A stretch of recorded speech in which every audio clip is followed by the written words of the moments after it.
Good morning. Good morning, everyone. Good morning. It's like 9 o'clock, so I guess we'll get started. Gary's not here today, so no singing. Sorry, guys. But I'm here to introduce Kara Clark Summers. As you all know, she's the MACA president, and she's here to. What are you doing, Kara? She's going. She's going to talk about the MACA conference coming up and introduce Kathy. And here you go, Kara. Thank you very much. So this has been a great conference. I think it's a beautiful location and all that they've done, and Betty and Ben and the board and the staff, and everybody's been gracious, and this is just beautiful, and I think we should all give them a round of applause for that. Thank you.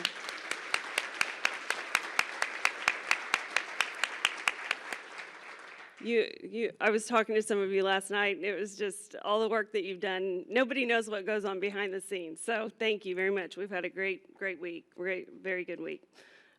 So I just want to talk a little bit about the September annual conference. So somebody said earlier, where is that again? And I'm like, actually, it's in St. Louis, but it's going to be in West County, so at the Sheraton Westport Lakeside Chalet.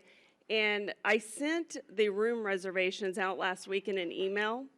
So if you did not get the room reservation booking, I will be sending that out again just to make sure. Please go ahead if you have time and book your hotel, because we don't want them to come in and book another conference because we aren't getting enough rooms. So if you haven't done that already, please do that. I also sent out in the email just a tentative agenda so you kind of have a timeline of when you needed to be there. We'll have committee meetings beginning on Tuesday with a welcome and vendor reception Tuesday evening. And then we'll begin our general session on Wednesday morning. So I did send that out to you all, so just make sure if you have any questions about the conference. I'm trying to gather speakers now and get all of that lined out. But if you have any questions or concerns or ideas for speakers or anything you want to hear about, please contact me. Also, I wanted to introduce, some of you may not have met our new executive director, Kathy Holstein. So we're glad to have her, and if you have any questions, you want to reach out to her. She's been great. She's been doing our newsletter and a lot of other things, but make sure you're reading that, and she's going to just talk a little bit about that. Yeah. Oh, you want to go this way? Thank you, Kara. So yes, I'm Kathy, and I've met the vast majority of you, but there's some that I don't know. A few of you have been making phone calls to me, and I had the opportunity to finally meet you face to face here at the conference, which was really nice. So I really appreciate that. We do want to just mention about the newsletter, but also other emails that are coming from us. So Kara and I are trying. I send it, and then she's often forwarding it, so you may be seeing things more than once. But we want to be sure that things coming from me are not going to your spam or ending up in your junk or somewhere lost. So you might want to check for those. I included the hotel reservation link also in the most recent newsletter. And we're trying to at least get a newsletter out once a month. Sometimes you may see them twice a month, particularly during the legislative session when things are moving a little more quickly. And I'm doing some feature things. So one past was on Clinton Jenkins from Miller County, also highlighting the podcast that Eric and Brianna work on. This past one has a little feature story about Peggy McGaw, who's going to be up here to speak again in a little bit. But trying to help build the consensus amongst our membership of who we are, because I am a former county clerk and so was a member of this organization before taking this role, and I've been working on the vendor side for a few years in between, so I have a perspective kind of from both in the organization and as a partner with the organization. But I think it's really important to know that though we might be more than 100 plus members strong, it really is a family. And you will find that most of us are connected in some other way and enjoy seeing one another and spending time with one another. So I'm hoping to highlight some of the neat things about the members in our group so that we get to know each other more and become more bonded as a group as we go through time.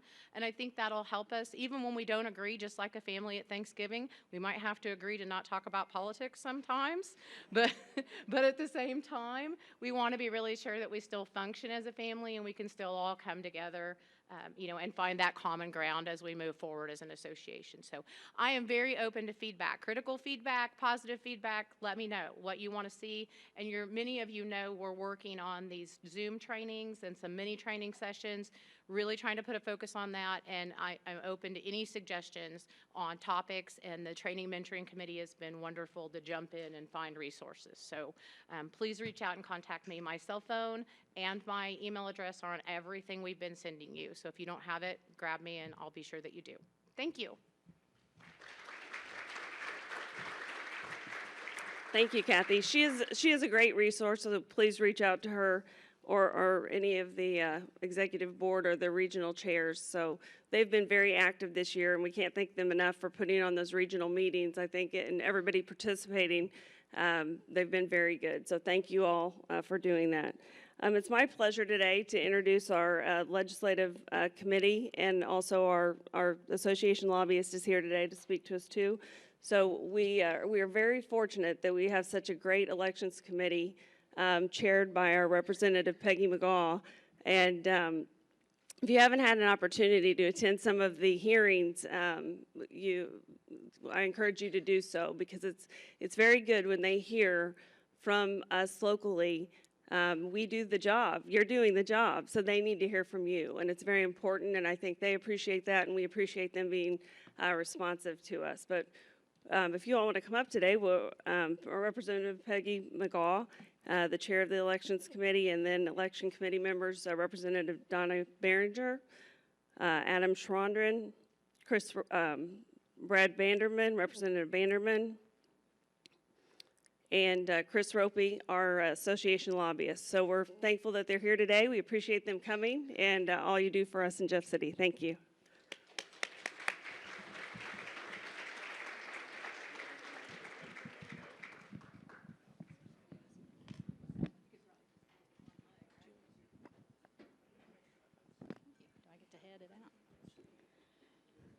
Hello, everybody. If I haven't met you before, hopefully this week I got a chance to see everybody and renew lots of old friendships. I've said many, many times, you are my people, and it reflects when we have our elections committee meetings. I speak from the heart, but I also speak your language. And that's very important. It's been a, what's the word, Adam? It's been a year that's been a little disappointing in the fact that some of the things that happened early in the session set the tone for the things that would come later. And I take responsibility for some of that, not all of that. But the fact remains is that we have to work together, and the legislators have to hear from you, and they did. I'll let someone else take credit for a lot of the good things that happened, and I will take the fall for you on some of the things that you wanted to see passed, and they didn't get passed. But as always, there's always next year, and I pledge to you I will work even harder to make things happen in committee. Once it gets out of committee, it's sort of out of our hands, but you guys calling your reps and senators makes a huge difference. Coming on your legislative days made a huge difference.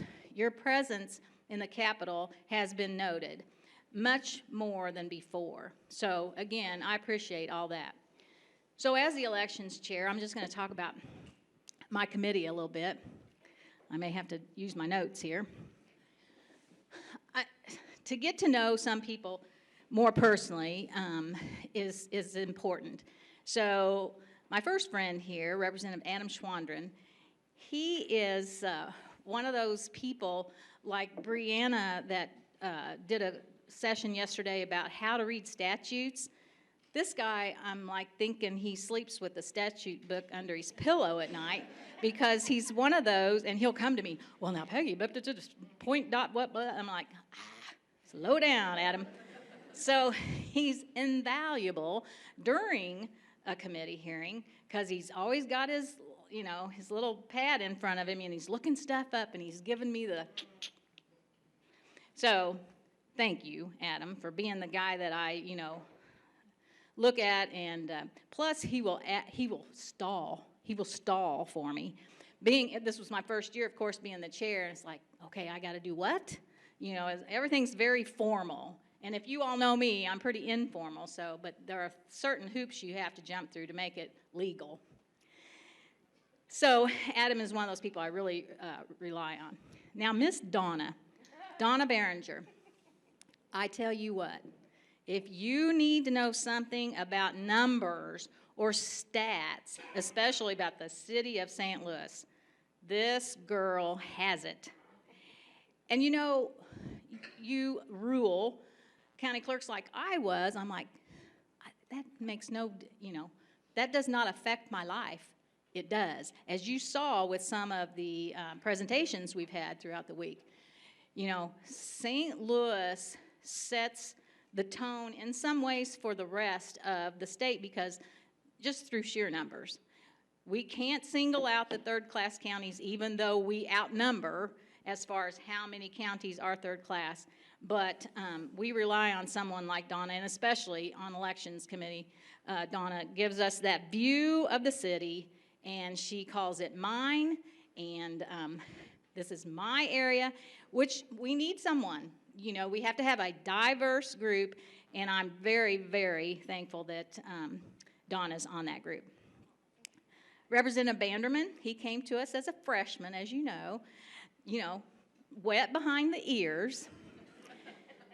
But the great, great thing about Representative Banderman is he has in his pocket, and it's a good thing, I'm not talking it's a bad thing, his county clerk, who we all love, Tim from Franklin County. And I could just see his mind, going through the questions or, thinking, what would Tim do? If I asked him, what's he going to guide me toward? And so never be afraid to, if you watch the committee meetings, I know you have a lot of things to do, and for the most part, they're usually boring. Not this year, right, Adam? You can text us real time. If some question, and it's absolutely going to make you have to, start over, text us, text Brad, text Adam, text me. Well, I'm supposed to be running the meeting. It might not be such a great idea, but get it to us soon enough. Get it to our staffs. We can, I don't know. I think we do a good job of staying in tune with what you guys need. And that's my goal in being the chair. So, and then the last guy down here, this guy, this absolutely is your most valuable asset in the Capitol, Mr. Chris Ropey. Because he has his whole thumbs and arms and legs into what is happening, especially in the Senate, which we representatives have to stay on our side and get our work done before it gets to the Senate. So there were many, many times that Mr. Chris Ropey was much more confident on how things were going to end up than I was, and I admit that. And there were a couple of times I would look at him and say, I don't think that's going to work. But he was confident, and guess what? It worked. So thank you, Chris, for being the, the person of the confidence and the procedures that I need as sort of a newbie to the committee process as a chair for sure. So you guys, I feel like your organization now is in one of the strongest positions it could be at this time, and you need to continue being cohesive like that because it makes a difference. Yeah, you didn't get bills passed for yourselves this year, but you tell me in unison, what did you get?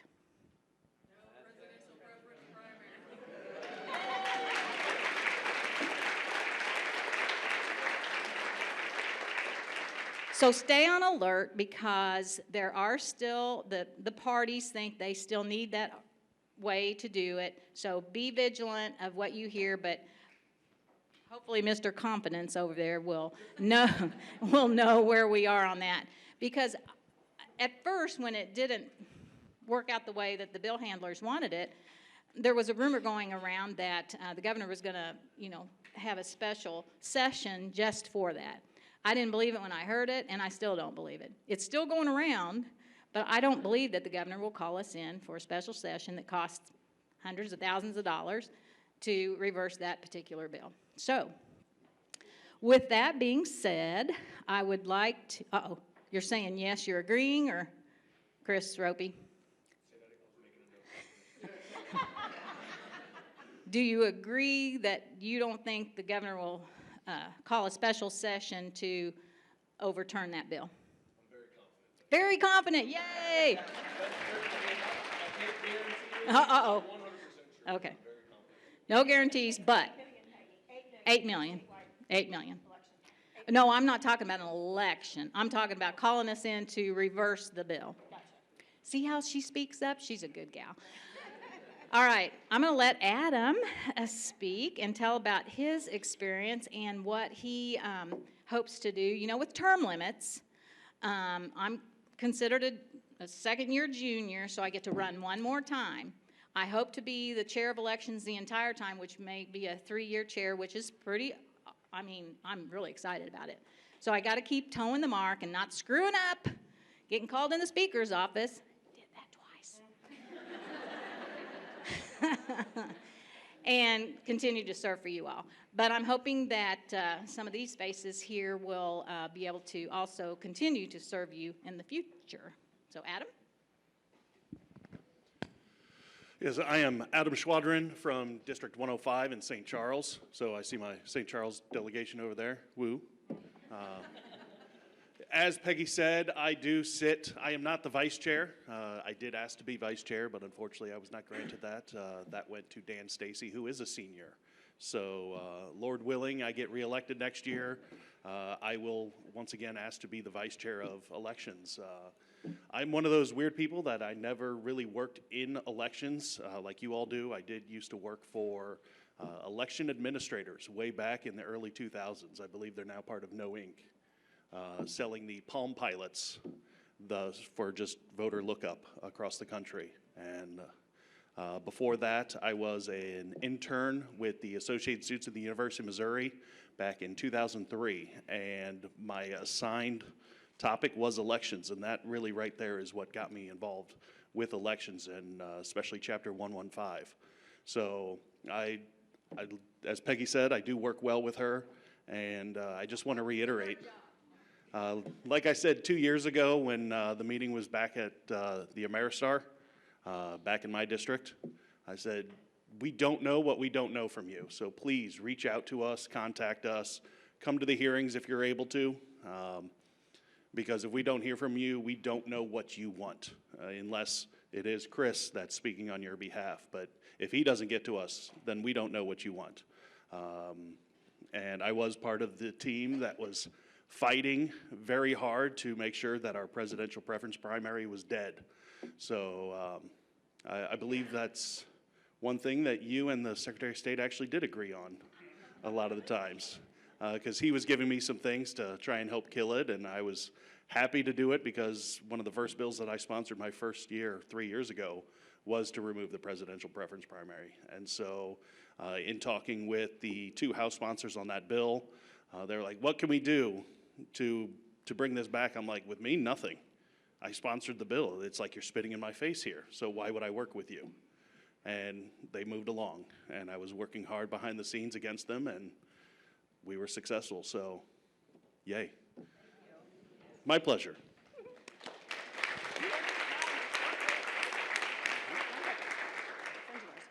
Hi, I'm Donna Behringer, and I represent the 82nd District, which is all in the city of St. Louis, and I wish I had downtown, but I don't.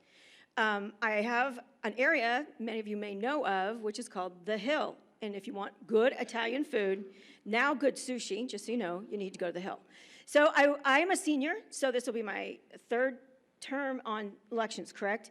And I asked to be on elections for the main reason is because I was tired of hearing how the elections in the city of St. Louis were rigged, or they cheated, or they did this and that, because I knew that was not true. And so I am a huge data person. That's why I yelled at 8 million, because I sit on fiscal review, and any bill in the state of Missouri that has a fiscal note of over 250,000 up or down has to come through fiscal review before it gets a 3rd read on that floor. So I've actually been able to push bills back to committee because I've proven the fiscal note is wrong, or we can't afford it, and it has to go back. So, yeah, I am a nerd, and that's why on the night of elections, I sit down and I go through the tally, and I add up and I add up and I add up, and I will let everybody I know, I'll send them a congratulations or I'm so sorry. But I tell people, I said, elections matter and going to the polls matter. I said, because what you'll see is things, but look for what you don't see. And the perfect example is this last election where they put pot on the ballot. And I said, I went straight to what would be the most important seat, which I think was the senator's race. And then I went to how many people showed up just to vote on the recreational marijuana. And there were a lot of people that only voted on one thing on that ballot, one thing. And so people always say to me, well, why do you know that stuff? I said, because that tells me that those people aren't going to show up again at the next election because all they cared about was the marijuana. So I can tell you I'm not shy, and that there was a couple times this session that my husband texted me and said, your mic is hot. And I said, no, it's not. And he goes, then be quiet. So anyway, so if you've ever listened to the hearings, I can be kind of entertaining. So that's my thing. Thank you.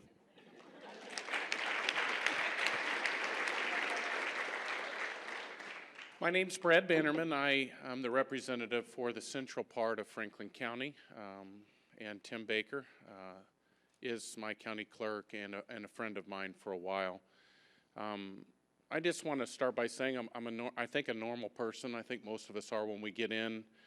I've seen the process harden some people, just the frustration with the job, the slow course that takes place inside of the Capitol. But I want to encourage you guys in the room today. There are a lot of good people up there for the right reasons, and it has been a real eye-opener in several areas as I've gotten into the legislation. Obviously, it moves slow. But there really are a lot of really good people up there. You just don't know what to expect when you get elected. I've never ran for office before. I resisted it locally. I'm a student pastor by trade. I really didn't want somebody not coming to visit our church because of a decision that simply has to be made. Sometimes it's not popular. I felt like with the state representative, I was a little withdrawn from just the intimate decisions within our particular town.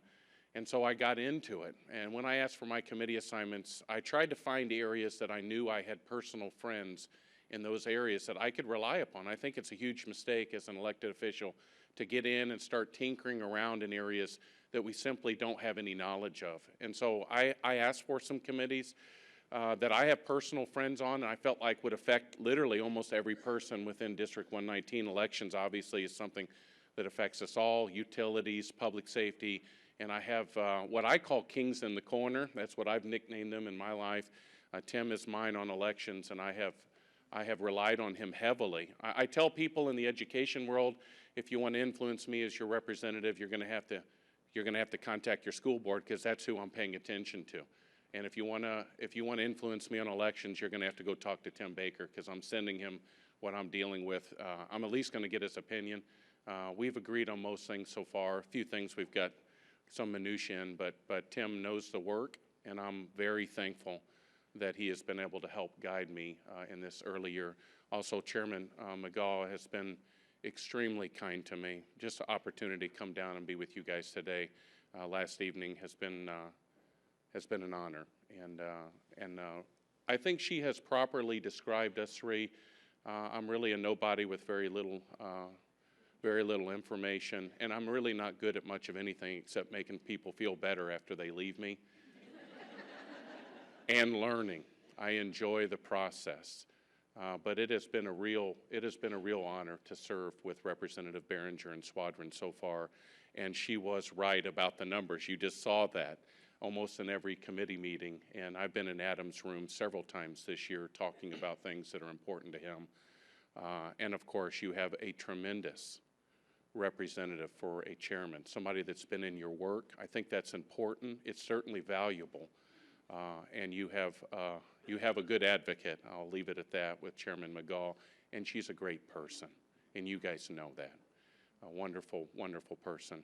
My name's Brad Bannerman. If I can be of any assist to you, you can get a hold of my office, obviously, find out my website and things like that. But I'm just honored to be a part of the learning process of you guys' world, and thank you for what you do. I believe our state has got a lot of things right in elections. I believe our state is doing a lot of things right.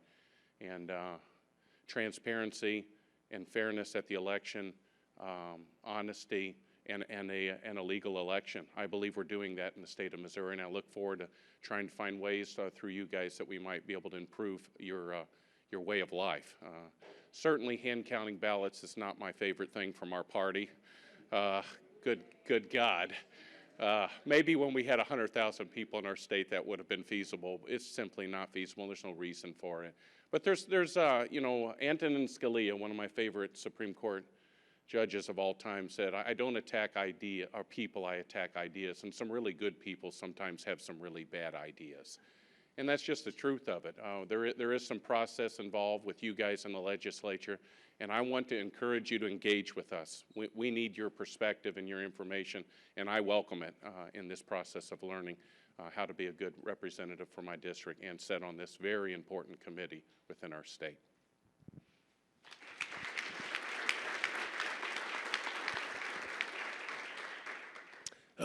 Good morning, everybody. I know a lot of you out there, and again, Chris Ropey. I am one of your lobbyists in Jeff City. I'm with a lobbying firm of Barget and Associates, and I truly mean this. We are very honored and blessed.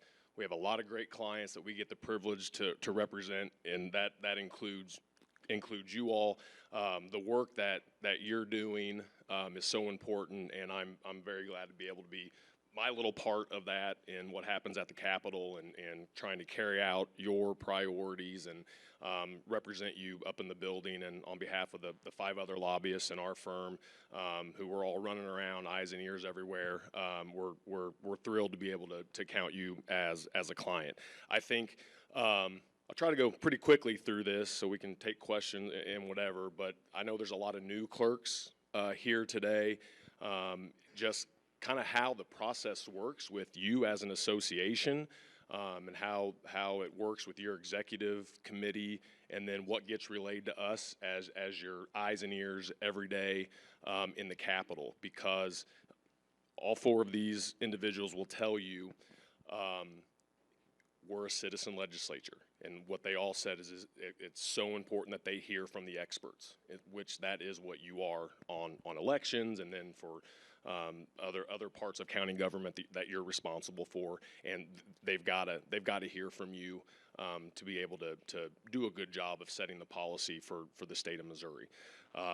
You set your priorities. If you do it at the next conference or whenever you adopt your resolutions and you go through that process, then the executive committee says, hey, here's what we want to work on this year. We figure out what we want to have filed as legislation, or in the case of the presidential preference primary, what you want to oppose, and that's what we get to work on right away up in the Capitol.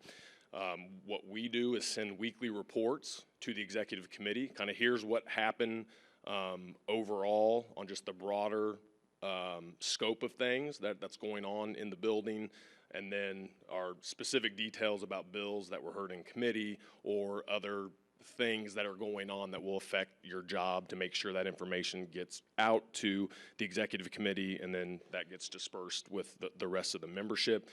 It doesn't stop there. As you get further into session, it becomes busier and busier, where it's probably multiple texts each day, or phone calls, or 11:30 at night, conference calls real quick with Kara and others, because things move very fast, especially when you get to the end of session. So there's just a lot of communication going back and forth, and try to carry out those priorities on your behalf. I think if you look at I've been doing this since 2002 in Missouri politics. I was a Senate staffer before I got into the private side of things to get into the lobbying world. And you look at typically, and I haven't done an account, but I think you all would agree, it seems the most legislation gets filed on healthcare and education issues. Those seem to be the 2 most popular issues that get brought up, and there are bills filed to deal with those. I feel like the past couple years, election-related issues is probably 3rd. There has been a ton of attention lately, and everybody kind of knows why, and you're the front line, you deal with it, so you understand kind of how we probably got to this place and what you're seeing. But there's a fire hose coming at you with election issues in Jeff City. Thankfully, a lot of the more challenging bills that don't make a lot of sense, but it seems to make good politics, kind of goes forward and try to do everything we can to stop those bad bills at your request and your direction from happening. So I think a couple of bills that were out there, and there were, like I said, there was a ton, but just a few to mention. One of their colleagues, Representative, and he's a freshman, Olerking, am I saying that right? So he filed a bill this year that would have gotten rid of the mandatory training. I think there's one mandatory training for clerks, and you know, this is just an example of what we do and at your direction, how we deal with some of these issues. So he filed this bill to get rid of this mandatory training, working with the, you know, you did not have a resolution that you passed saying we want to keep the mandatory training, because it's probably good if we want safe and secure elections to have people who know how to do that job, and being trained is obviously going to go a long way to making sure that happens. So this bill's filed. We send you all the bills that get filed we think you might care about and get direction on how to deal with that. House Bill 1307, the executive committee clearly said that's probably a bad thing. We don't want that bill to pass and become law. It's good to have that training and to keep that in place. And went to the representative who filed the bill, communicated, here are the issues and why, just to be transparent and upfront with you, here's why we are opposed to this bill, you know, what's the impetus for it, and didn't get a lot of the background on why or who asked him to file it, but I think it eventually got referred to the chairman's committee, and this is the beauty of having somebody who understands your issues as the chair. She never had a hearing on it, so it never went anywhere beyond that. So that's a good thing. But you always have to be worried it could be put forward as an amendment on other bills that are election related. And thankfully that didn't happen. I think he listened to us. We'll see if he files the bill next year and we have to deal with it again. But that's where, you know, hopefully his local election folks have communicated and will continue to communicate with him their opposition to that bill. So that, as an example of how you deal with an issue that comes up in front of the legislature. I know a lot of you are interested in with your commissioners and folks dealing with Senate Bill 190, which was the essentially, I'll just call it the senior citizen property tax freeze. It has a Social Security income tax issue with it as well. The governor has till July 14th to decide whether he wants to sign that bill. He can veto the bill, he can put it in his desk, and it'll go into effect in that case. I honestly don't know what he will do and what his decision will be on that legislation, but I know a lot of you're talking about it, and in your courthouses you're talking about it. But just that's kind of an update on where that bill is, because I know you're all watching that. I was telling some other folks earlier, and I would be very interested in their perspective. This is my observation of how how that ended up passing. Was we see this a lot. The Senate or the House will pass a bill, and everyone kind of knows, well, the other side is going to make changes to it. It's, you know, this isn't the final version.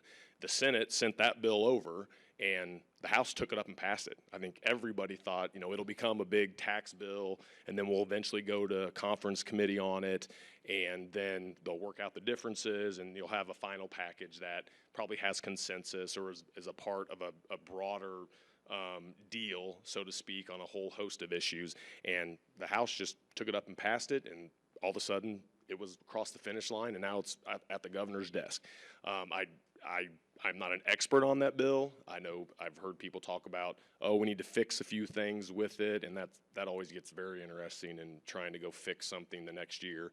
And if we could just, you know, the process to get it right the first time doesn't always happen. But that's where that bill is. One of the last things I want to say is the way the legislative process works, and a lot of legislators, you're either good at passing bills, you can be good at killing bills, but it is very, very, very difficult, nearly impossible to be good at both. And that applies with associations. And if you want to pass something, you want to try to kill something, you're probably not going to be able to do both.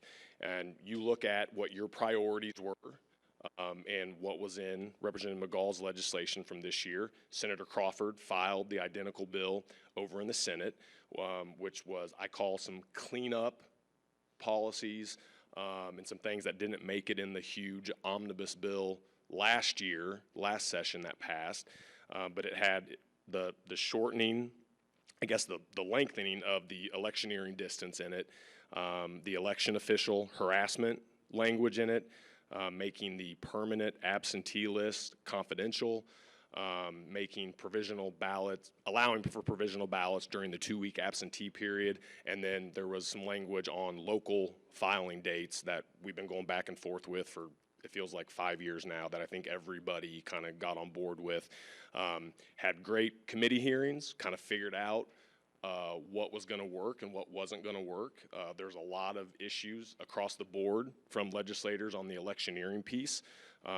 Everybody kind of saw that was going to have issues on lengthening that distance, and so we kind of moved off of that to try to save the rest of the bill and the other 4 provisions that were in there. Representative McGall successfully amended a lot of those onto various bills, but as the bottleneck of the session went and got to the end, we got to a place where you had the presidential preference primary.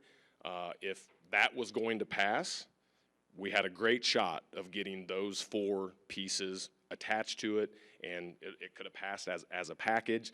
But with the direction of the association and the executive committee, it was more important to you all to stop the presidential preference primary from being forced on you than to pass those, what I call those cleanup provisions. So that's the decision that was made, and we can get into the sausage making, and it would take way too long to talk about all the things that went into the presidential preference primary not making it across the finish line.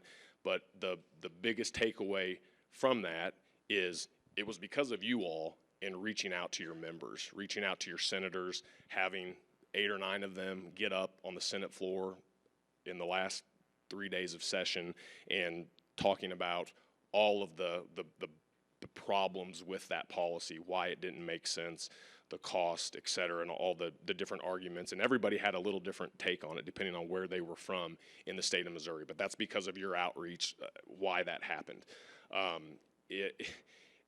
Your regional weeks, when you come to Jeff City and do that, is tremendous. Please keep doing that. When you show up for committee hearings, like they said, your presence is felt in the building.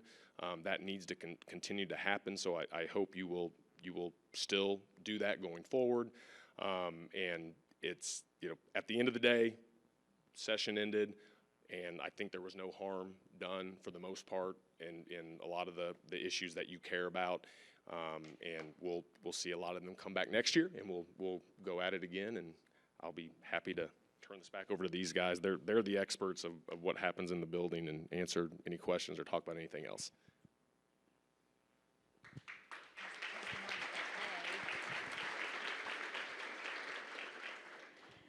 So I think you see, many of you say, how do you do it, Peggy? Oh my gosh, the stress must be tremendous. But when you've got people beside you, like these people to my right, it makes it easier to, get up each morning and try again.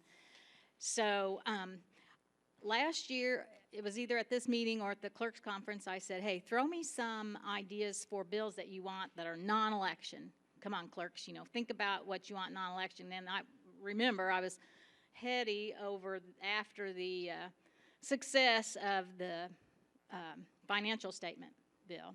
And I hope that's gone well for you all because, people didn't understand that situation either. And so we got that done. It took a couple of years, and again, thanks, Chris. So this year, coincidentally, I got a call from Liz Ziegler from, is that how you pronounce her name, Ziegler?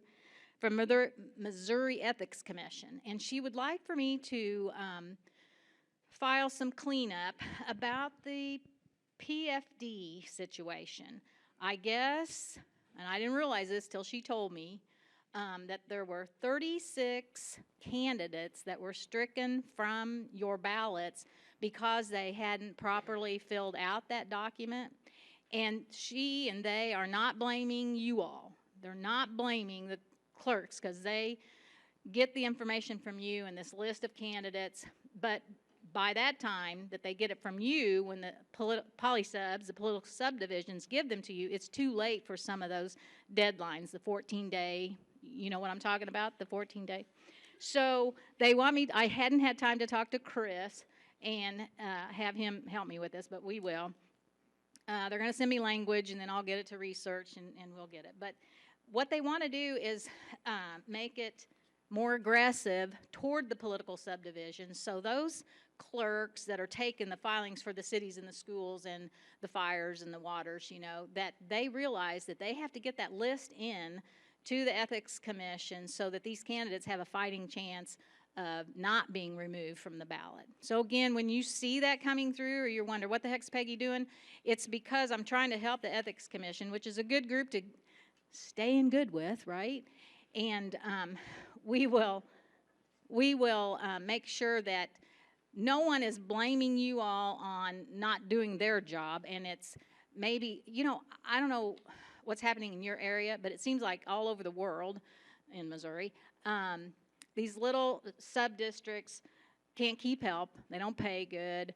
You know, they run their office out of their, you know, kitchen table, such like township clerks. And you don't want to penalize them with a monetary type of, you know, you are gonna get charged, but having a statute to point to and say, you know, you've got to get this done, you've got to turn this list in, you've got to do this by certain date once you take your filings, will help the Ethics Commission. So that's probably one of the bills I'll file right off. But again, between now and then, I would like for you all to be thinking about non-election bills, something that you think would help your offices, and I'm happy to talk about it at Kara's conference, or again, email me, call me, whatever you want to do, and we'll try to get some things, and we'll bring Chris into that as well. I think that there were so many times that I thought to myself, if I weren't down here, how would this have turned out? And I don't give myself any credit for the things, the good or bad, because at this point you are so dependent on those other people that are sitting in the seats in front of you and beside you that have never run an election, have never even thought about politics until they got into that arena. They come from different backgrounds. You know, we have got lots of state patrol, we've got lots of teachers, we've got lots of pastors, lawyers. See, I didn't say that one because my son was an attorney, you know. Anyway, so they come from different backgrounds, and a lot of times, you know, like Representative Bannerman said, you know, they need to just maybe have a tidbit of information. That's where the relationships come in. We don't necessarily bond with each other like this so much anymore because, you know, these dang lobbyists can't take us out to eat or anything anymore because of the ethics laws. So there are people sometimes that you don't have a relationship with, though. You have to go to them. I had a little mixer and had the elections committee into my office so that I could meet them and see what their, you know, goals for the year were. And that helps. So as you go along, if you think your representative needs some guidance, send them my way. We'll bond and we'll talk, and you know, my door's always open, and I actually have a place where people can sit comfortably now. So just send them my way. It's always good to get to know your fellow representatives, and that's on both sides of the aisle because Donna and I, we have a good time. I'll just tell you that. She's a great advocate for her party as well. You know, and we don't cuss and discuss party. We just talk about the difference between St. Louis City and Carrollton, Missouri. You know, there's a vast difference, and so that's why we're good friends. So I think our time is up, but I do want to be able to open this up for a couple of questions, mostly for Chris, or suggestions. Now be kind, Kim. No. Yeah. Yeah. Inside joke. No, but you know, you can reach us at any time. But if anybody has a question, you have a question? Oh, there you are. Yes, sir. Steve Korsman.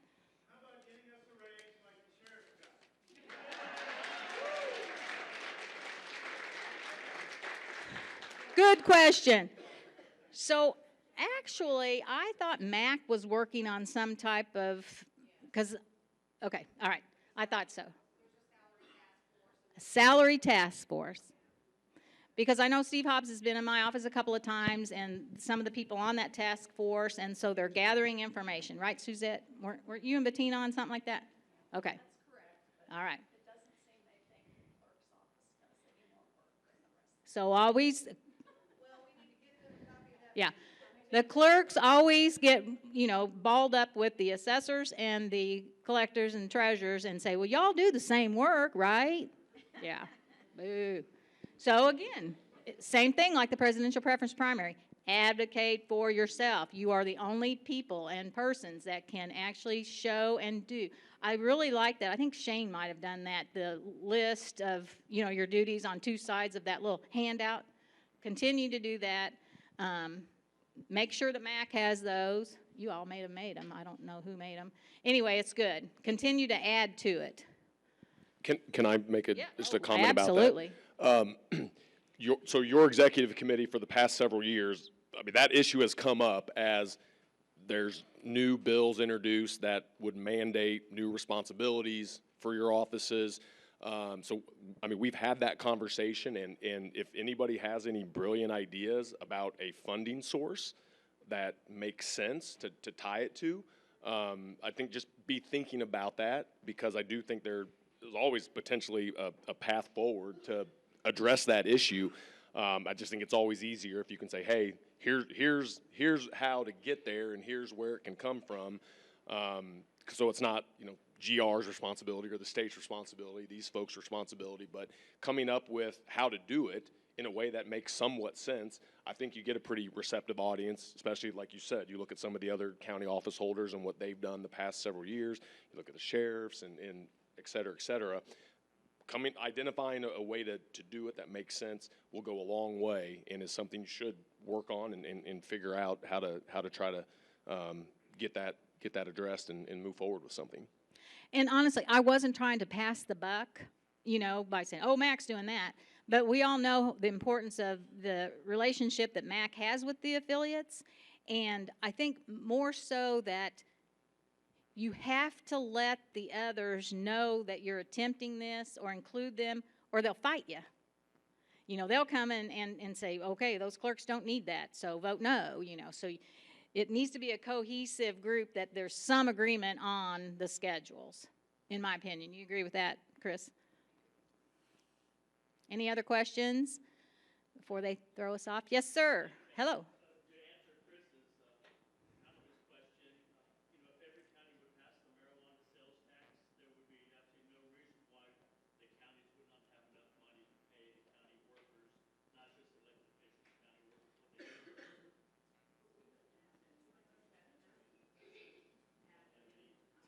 Yeah.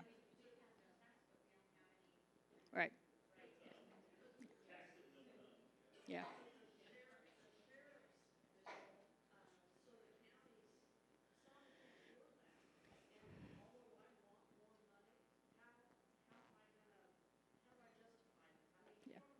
Oh, absolutely. Yeah. It's right. Yeah. And you guys, for the most part, the third class especially, are the budget officer, and you see the numbers. You think your sheriff cares? See why I get in trouble all the time? Your sheriff didn't take the raise?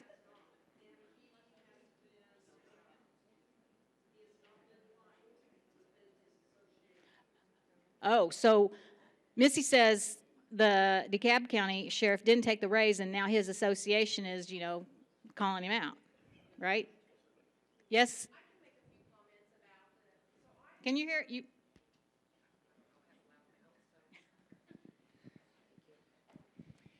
So every association has a member on the MAC salary task force, and I volunteered to be the clerk member on it. I don't know how wise of a decision that was, but that's what I did.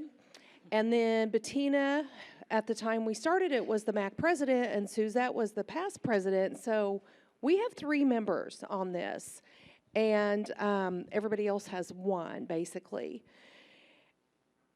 And when you're on a Zoom call or having a meeting with, some of them have been in person, you know, we want to be respectful of one another and of every association. One of the primary goals was to not have an association go out on their own like the Sheriff Association did. Another one was to restructure the salary, especially set a new base, because there are some counties who do not give COLAs, and so the clerks and other officials are making very low salaries and maybe have been in office 12, 16 years and have had 1 or 2 raises in all that amount of time, which we all know what the cost of living has done. So we've met for I don't know, less than a year, but close to a year, and multiple times. And it's really kind of complicated and a lot to think about. So we do it right, and will we do it perfectly? Probably not. But we are working towards some goals, and decided we weren't getting enough done for this past legislative session. We didn't want to rush into something and then it have all kinds of problems. So that's why we didn't get it done this year or introduce a bill yet. We need to make sure we have something really good in place, because if we do and they pass it, it will probably be around a long time. So we do have a lot of goals, and everybody in this room knows the workload in the clerk's office compared to most of the other county offices, but to convince other people of that is not easy. So one thing I will say, they're not receptive to tying it, from what we know, the legislators they've spoken with, they don't want us tying it to the judges. And I actually didn't think we needed to do that myself either, but we are going to set a new base, hopefully, and it also has a lot of local control to address Missy's concern. If you are a county that can afford more, then your salary commission will vote for more. And if you are not you're a county that cannot afford more, this just adjusts the base a little bit, and it changes some of the incremental increases. Did I cover everything?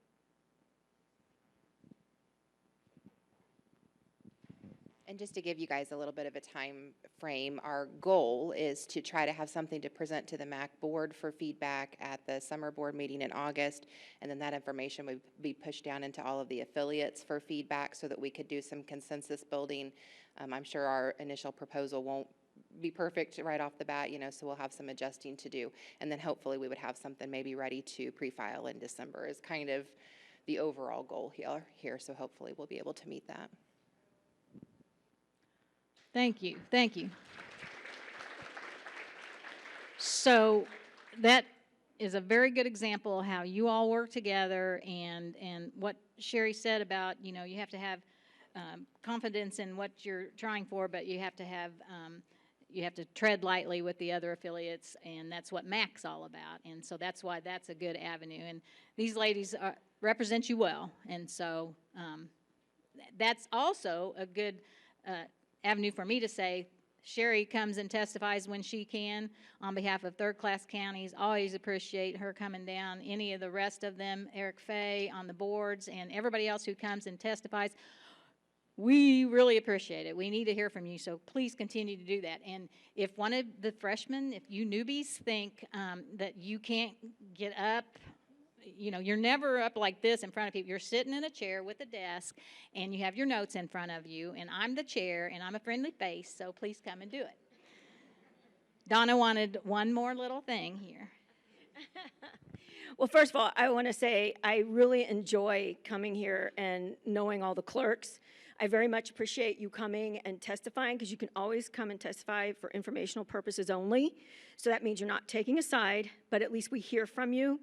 The next thing I want to say is I can't thank my own election board enough because I love texting, sorry, but when we are in committee and there are things that I don't quite grasp or I don't know how they'll impact, I start texting for answers because I want to know how does it impact the city. So I appreciate my election board, especially since I texted you to bring me more coffee. Thank you. And the very last thing I want to say is that we are very, very protective of Peggy. She has a whole group that is around her so that if we ever have a question on whether or not it's a good bill out on the floor, we go see Peggy. And if we're worried she's going to get sideways with somebody, we start gathering around her. So I cannot tell you all how lucky you are to have Peggy. That's it. That was very sweet. But also, that's why I bragged up on Adam, because he can take them on. And he would do it. Yes, Eric.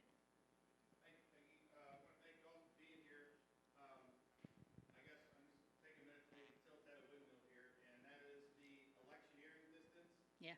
It is continually disheartening for all of us to see the electioneering distance get shot down every session. I know.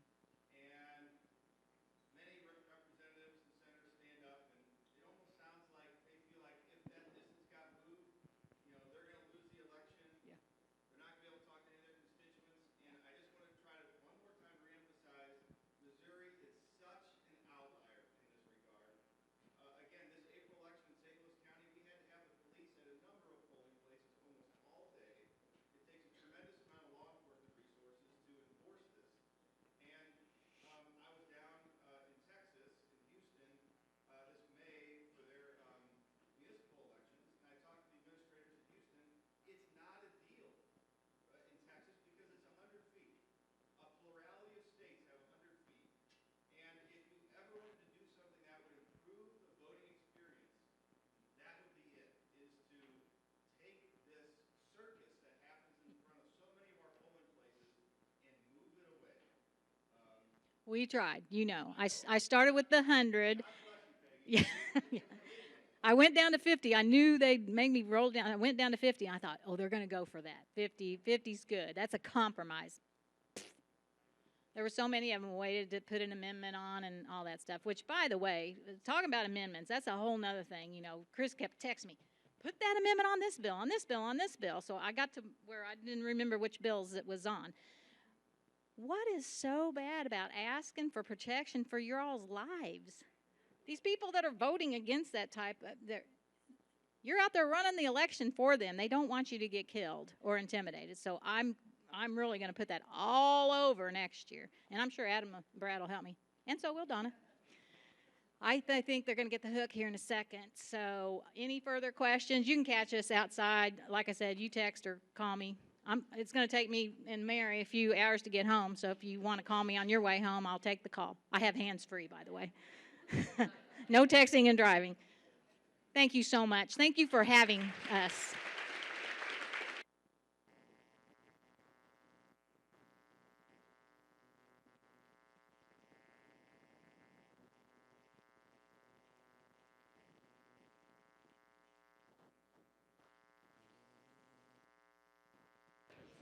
Thank you, Donna. Thank you, Adam, Brad, Chris. You guys, we're going to draw for some prizes here. So get your little white tickets out. All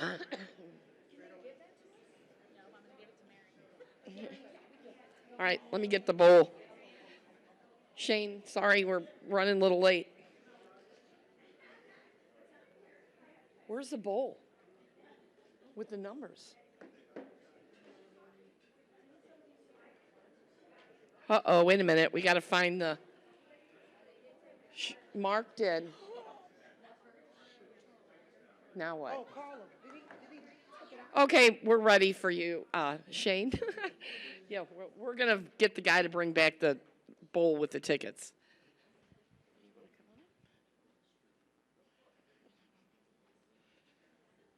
Here you go.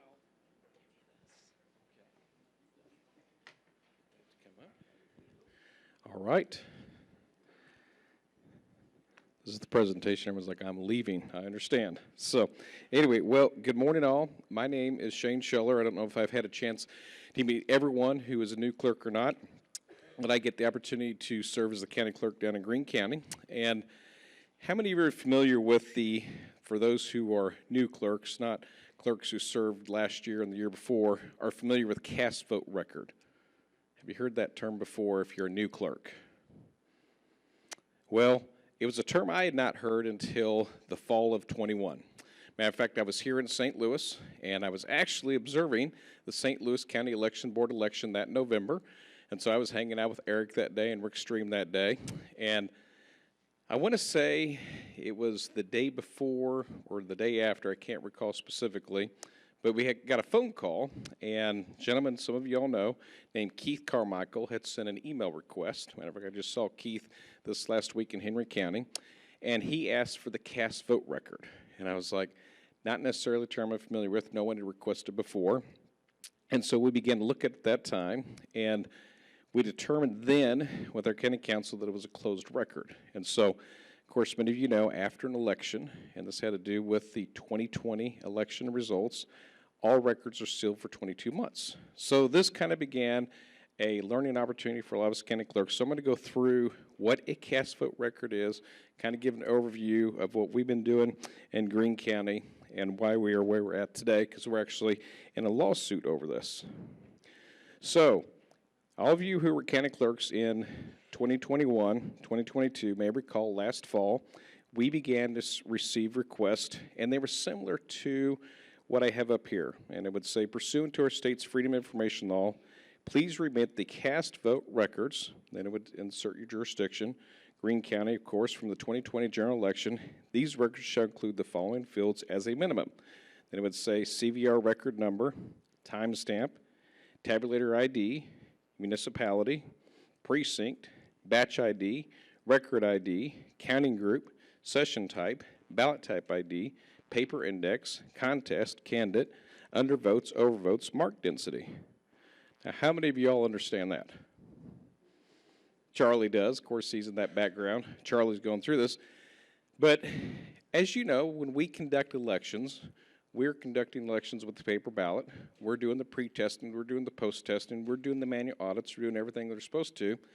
What a lot of us were not familiar with, because it's a report that had not been requested for, is the newer version of election technology software has what's called the cast vote record. Some people call it the cast ballot record, but either way, the goal of the cast vote record is that, and this is as I understand it, is that if there's an issue in the programming, those who are the programmers can print the cast vote record, comes out on an Excel file, and they can determine if there's a pattern in the information they're looking at on the spreadsheet through the Excel, determine where that error might be in the coding and the programming. And so actually, when I went to do a little bit more research, what was interesting to me is that the folks that really campaigned hard or certainly lobbied hard for the cast vote record was the ranked choice folks. So think about it, ranked choice voting. It's going to get pretty complicated if you think about it in terms of tallying the record and everything. So if you have a cast vote record, you can take the information from the cast ballots. As the machine is tabulating those ballots, it will then take that information from it and put it into the spreadsheet so they can figure out where there might be an issue if there's a programming flaw. Well, as you know, the folks who were concerned that the 2020 election was not accurate, they began to request this record because they wanted to see if the vote count that we posted in 2020 was the same as the cast vote record. They would compare that to this. Now, as I mentioned, even for those who are new, you know after the April election, when you sealed your documents from the 2020 election, unless a court tells you to open them, you have to keep them closed for 22 months. So when I got the request in the fall of 21, when we checked on it, they said, no, we do not believe this is a record that can be open. Of course, those who were requesting the records, as you may recall, one of these records to be sent to castrecords@frankspeech.com. And then thereafter, the information was to be uploaded to this website, And then apparently the website's designed to compile the cast vote records from every state that the CVR has been acquired.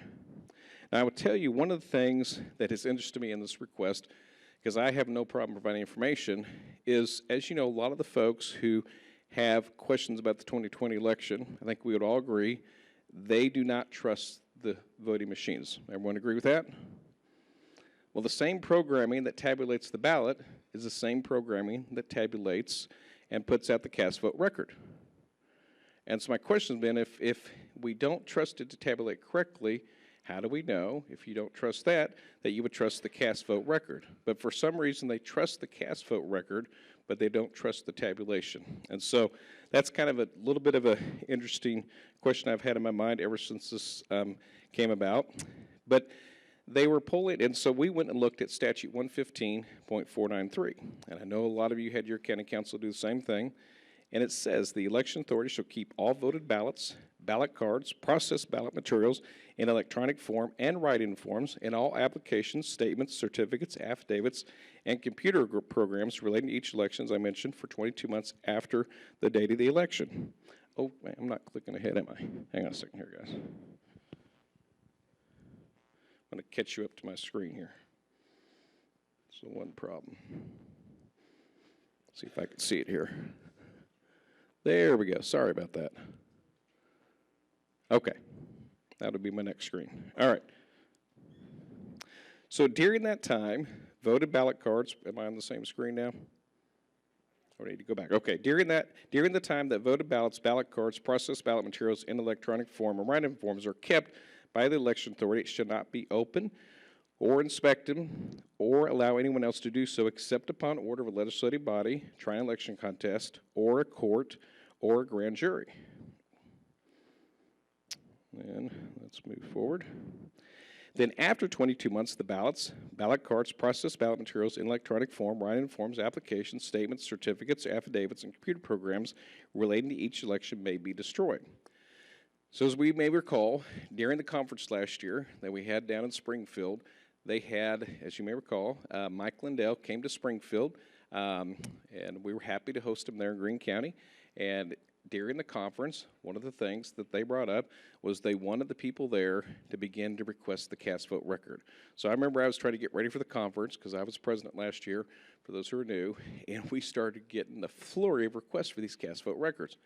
Now, what was interesting is last year I had the honor to be named the Sunshine Hero for being transparent in terms of providing information to the public.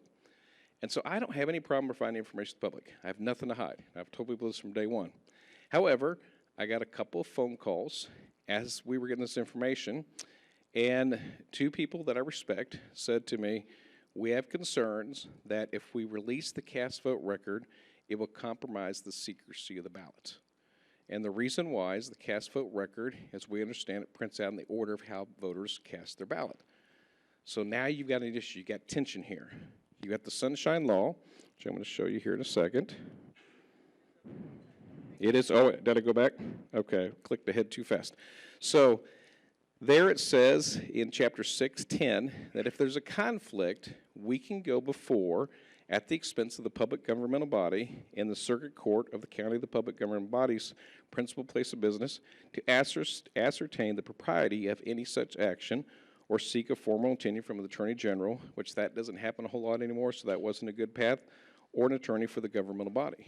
So what we decided to do was we decided to go before our local circuit court and say, we have a request for the cast vote record. We have the Sunshine Law, which says we'll be transparent. We also know in Chapter 115, it is against the law for us to compromise the secrecy of the ballot. Would everyone agree with that? We always want to protect the secrecy of the ballot. And I often tell people, I want everyone to know everything about an election except how you vote. We always want to protect that, right? And we take great lengths when we go through election judge training, even when it comes to our accessible voting equipment. What do we tell our election judges? If one person votes on the accessible voting equipment, what do? You have two or three more vote because you don't want people to know how they voted on that. So we had real tension, and so that's when we decided to go before our circuit judge. Matter of fact, I stayed in the Springfield Business Journal. Before we ever went to the circuit judge, This was back in September of last year. I said I firmly believe in and support election transparency in accordance with the Sunshine Law while balancing that with protecting the secrecy of how individual voters vote their ballot. To ensure that I'm being held accountable, I'm seeking accountability through a court ruling before proceeding to make a decision that potentially compromises the secrecy of voted ballots or prevents the transparency the Sunshine Law was established to protect.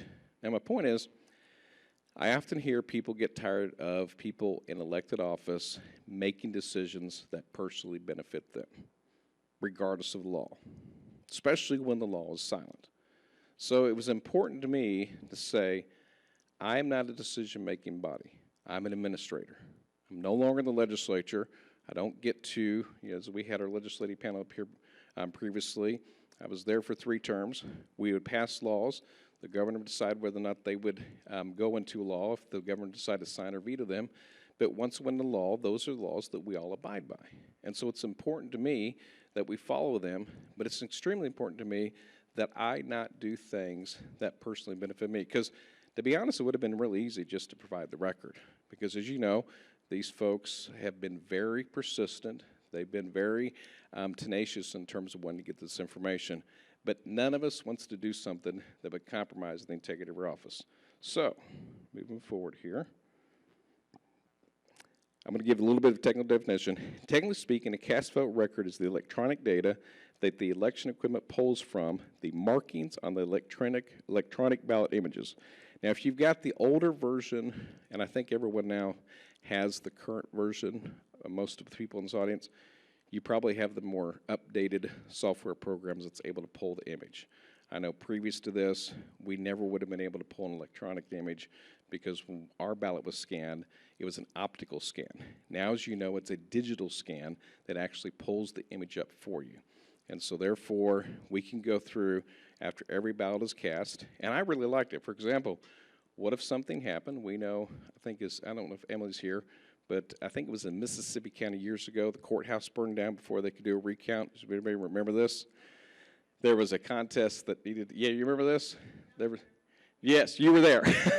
And there was a recount that needed to happen, and mysteriously the courthouse burned down before they could do the recount. Well, at least with this, you would have the electronic image, so even if the ballots got burned up, you should still have the electronic capture of it. So, moving forward, then using that raw data, an election authority has the ability to generate in the produce function a report. I'm going to let you know Madison does this. I'm not going to take credit for this, all right? She's our election coordinator. Commonly in a medium such as Excel that shows in a readable format the cast vote record. Then absent the generation report, the raw data is the images of voted paper ballots. Now again, no one, has anyone here produced a cast vote record after every election? Has anyone done that? And the reason why is you're only doing it if there was an issue with your program. And so if you were doing your pre-testing or your post-testing and you find there's an error, that's when the people that do the programming would say, I need the cast vote record. That was the real purpose of this. Then this general report can be filtered and organized through various fields. This includes the order in which the ballots were cast at a location, which may nullify the secrecy of a voter's ballot. So if you think about it, if you know the first 2 or 3 voters that voted, know the last 2 or 3 voters that voted, or how many people know folks that will tweet out, I was voter number 35 when they cast their ballot, right?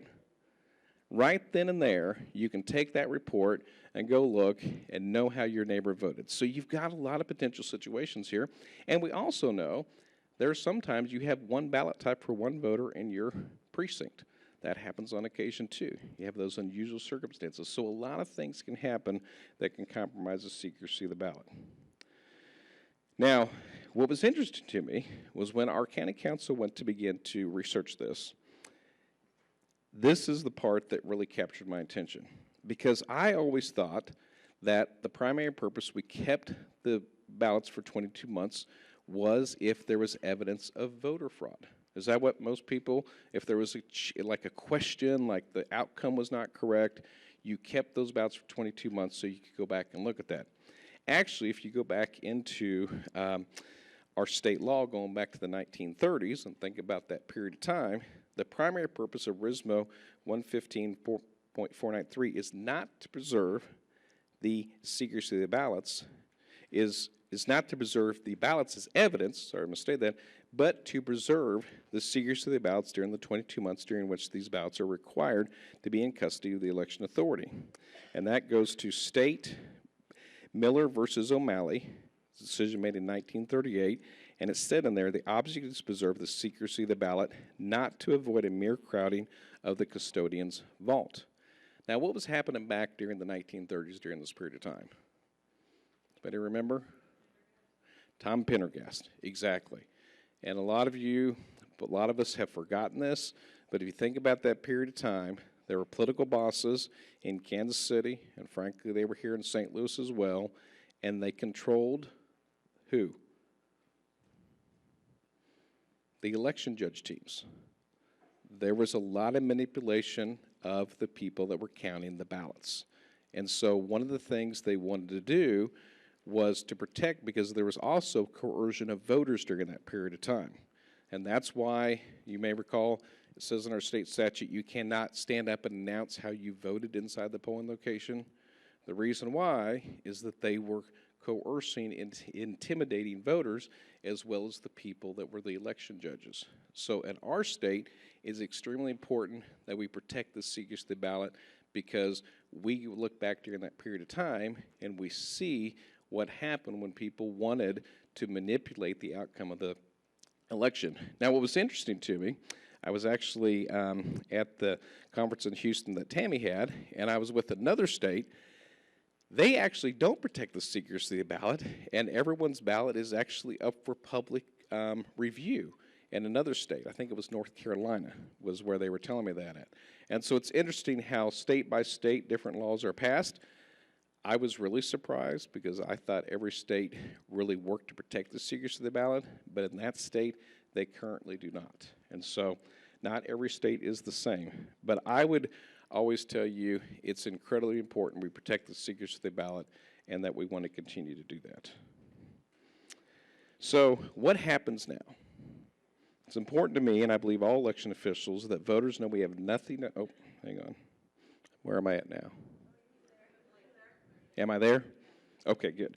It is important to me, and I believe all election officials, that voters know we have nothing to hide from the election results of 2020. Here's what I tell folks, and I think y'all would agree. If our machines are not tabulating correctly, do you want to certify that election? No. I mean, that's why we're doing all the work that we're doing. And I tell this to folks. I was actually up in Pike County last night. Is Laura here? You here this morning? Linda told me to tell you hello. I'm supposed to give you a hug, but I can at least tell you hello. So anyway, do what now? Linda. So in the courthouse. So anyway, but there was a voter there, and they were very familiar with this case. So just so you know, I took the ire of Mr. Lindell earlier this year. He and Linda Rance, a lot of you folks know Linda Rance here in our state. They're very upset that we went to court over this issue, because it has been put out there to folks that I have sued this lady, Laura Huddleston, who's been an election judge. Just so you know, when we went to the circuit court, I called her before we did, and I said, I want you to know you've done nothing wrong. I said, however, there's a question, because we want to protect the secrecy of the ballot, but we also want to provide public information. We're going to go before a circuit court for them to help us decide what to do. But I wanted to make it clear to her she had done nothing wrong. Now, our county counsel, he was new. He did make one mistake. He used boilerplate language that said she would pay for it if we won. The statute does not allow that. So we did have to go and amend the filing to make sure she knew she didn't have to pay for the outcome, whichever it is, whether we win or lose. She will not have to pay anything, or any defendant, because the Sunshine Law protects the citizens in that way. However, it has been presented that I am trying to not provide the information, that I want an outcome that will keep the information from being provided to the public. And there could be absolutely nothing more false than that. The fact that we were willing to go before the court and ask the court to give us direction, that's what we're supposed to do, rather than make decisions that benefit us or are adverse to the public themselves. And so We have met with the Defendants Counsel. Dave Rowland, is anybody familiar with Dave Rowland? I know a lot of folks probably here in St. Louis are. He does a lot of election work. And the goal that we have right now is if we can provide the information without compromising secrecy of the ballot, I'm fine doing that. But what I've told people, even though it's in electronic form, I am not going to alter a record, even if it's in the software, in order to fulfill a request. Because what happens once you begin to make those decisions as elected officials that you think you're doing in the best interest of the public? Make one decision the law does not direct you from, what happens? Everything's questioned, and then 5 years later, you make another decision based upon that decision, right? Then 10 years later, you're suddenly way over here, and the law never directed you to be in that position. So that's why we have to make sure that we are directed by the court or the legislature themselves when it comes to questions like this. And so, there's times I've made decisions that I question, and I really beat myself up over. Matter of fact, we've got legislators here. How many of you times have you made a vote, and for about 2 or 3 nights you couldn't sleep because it was like an amendment on the floor, and you're like, I didn't make the right decision? Have you been there? Exactly. There have been times I was in the legislature, and I did that. Charlie knows what I'm talking about. I have not lost any sleep over this because I want to make sure we're doing right by the law. And so if we can provide the information, we will do that. Now, the other thing we're working with our county council to do is we want to make sure it still protects each of you as well. And so we're trying to find a path where if your election software doesn't provide you the same opportunity to do that, that you can still protect that information and protect the secrets of the ballot. So we're trying to thread that needle, but we also want to make sure the public knows we have nothing to hide. I think that's extremely important when people have questions. We're not here to hide anything, but we are here to protect every voter and make sure that they can cast their ballot in secret. So this is the first time I've ever given a presentation on this, so I hope it's been helpful. There may be more questions now than there are answers I provided, but are there any questions that I can answer for anyone this morning? Anything that I said that was confusing that I need to clarify? It's Friday morning, we're ready to go home, I understand. Yes, Charlie.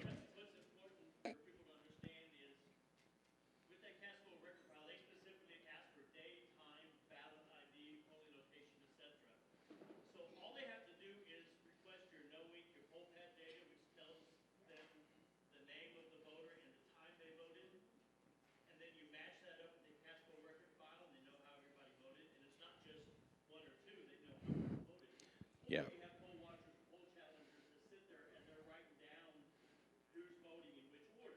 Yeah. And then they look at that Casco record file and they know how each individual voted too. And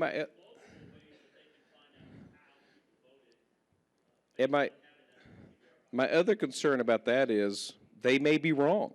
They may make wrong assumptions on how people voted, and you've got another problem there.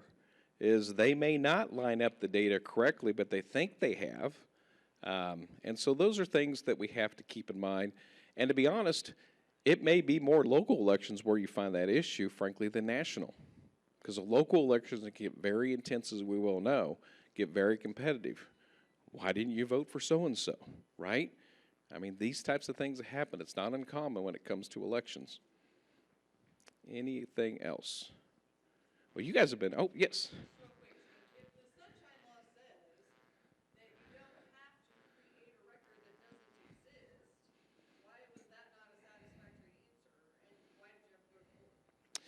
Because if you read a little bit deeper into the statutes, it more applies to the state government, but it says if you've got a record that's easily produced, you should produce it. And so that's why I think we have to go, and I do take that extra length because it's not hard for us to produce the record if someone requests it. And I think once we get in that position where we start denying requests, then we have a harder time of defending why we believe that the election that we certified was accurate. So that's why we went down this path. Because again, the moment you roadblock somebody, what do they say? I knew it. You're hiding something, right? I got nothing to hide. And as I told him, if I ever certify a wrong election outcome, I don't know what I would do. I would feel awful. I know that the verification board would feel awful. We don't want to ever put ourselves in that position. So it's much better to be out there, to be open and be transparent.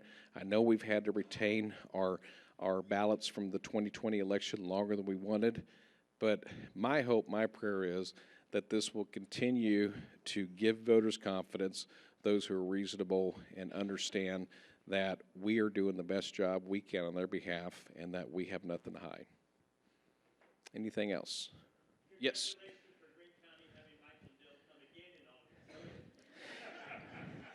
We like the revenue, what can I say? So, anything else? All right, well, thank you all. You've been great this morning. It's been good to be here.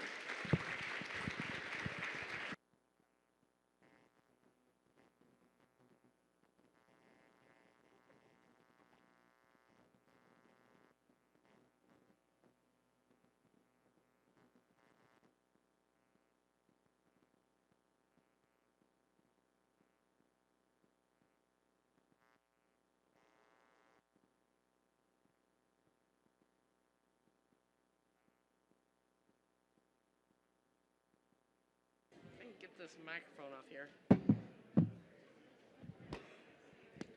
All right.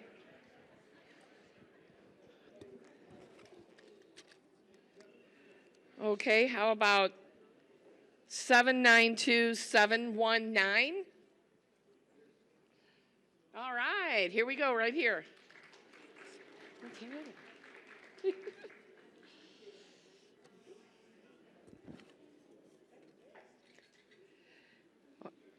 792-765. Yay! 792-877. Yep, let's keep grabbing. 792-715. Woohoo!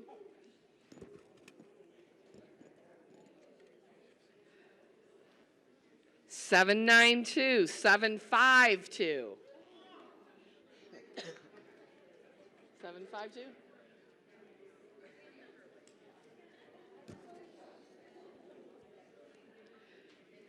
Seven 704.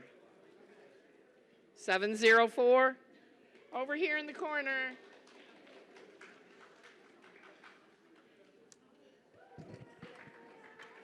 Okay, we're going to roll through all these.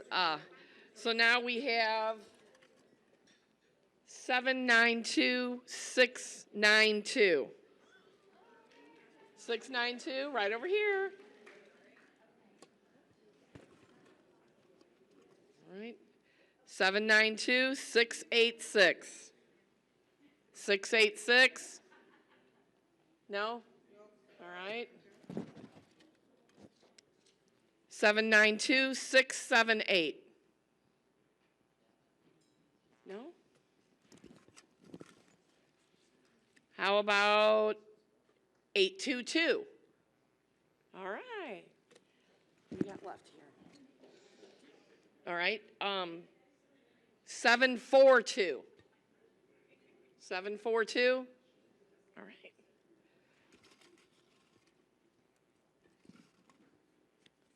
And 687.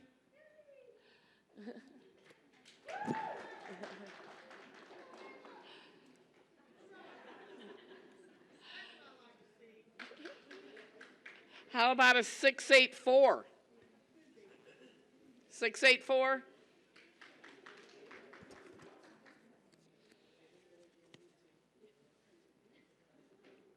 839? Do we have an 839? Psych. All right. 701. 701. Right there. 794. There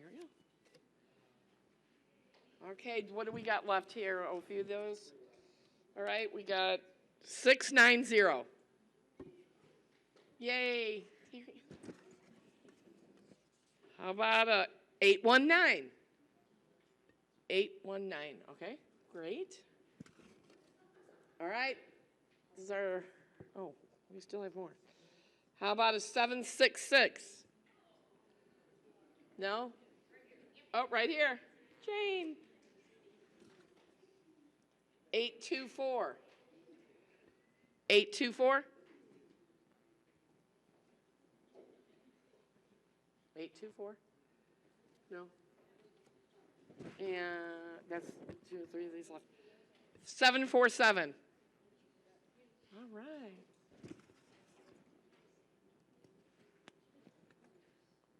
Seven 792. 792? No. 803. 803? No.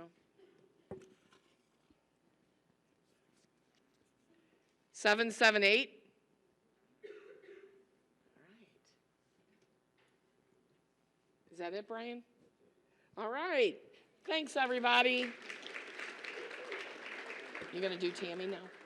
You're gonna introduce Tammy now? Yeah. Right. Here, I'm just gonna give you this.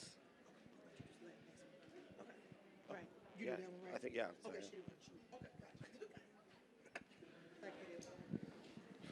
Well, I think we're at our last presentation of the day. So with that being said, I would like to introduce from the Election Center, Ms. Tammy Patrick and Joseph Gloria. Great, thank you so much. I was looking at the agenda, I was like, oh man, following the awards, that's hard. Everybody's gonna get up and leave. So I appreciate you staying. You pop open those bottles of wine, maybe, no? Okay. So it's great to see you all. And my colleague Joe Gloria is in the back. Stand up and wave. Some of you might know Joe from his time in Clark County. I realize that I'm between you and probably a drive home or maybe a good lunch in town before you drive home. So what I want to do today is really quickly kind of go over a little bit of background about what the Election Center is. I promise this is not going to be a sales pitch or a timeshare type presentation, but I want to give you a little bit of background. How many of you have ever heard of Election Center or the National Association of Election Officials? Okay. How many of you are members? How many of you are CIRA certified? Woohoo! How many of you have no idea what I'm talking about? It's okay. It's quite all right. How many of you were members in the past, but you haven't gone for a while? Okay. We want those of you who aren't familiar with the organization or who haven't been to our conferences for a while, we want your attention, we want to bring you back. So I want to talk a little bit about the background, the membership in some of our committees, the types of convenings we have, trainings that are offered, some of our state-based work, and you'll recognize a few people in some of our pictures, and then a little bit briefly about some of the trends that we're seeing at our various convenings around the country. Trends in election administration, trends in voting. There's a lot of changes that are happening around the country. I'm going to show you a little bit about what it looks like is happening here in Missouri, or Missouri. I knew Wendy Norton long enough to know that I'm supposed to say Missouri or Missouri because I know my place. And then a little bit about legislation, what's happening across the country, because sometimes that'll inform what might pop up here. And then a few resources, and then we'll wrap it all up and head out. So really quickly, Election Center has been around for a number of decades. We're going to show a brief video that shows you our offices in Katy, Texas, and some of our staff.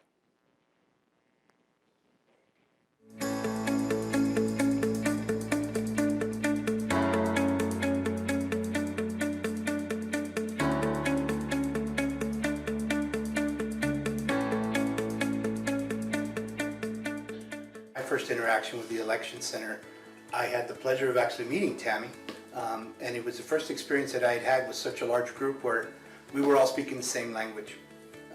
But the networking and having access to people from all over the country was what made it a really awesome experience for me.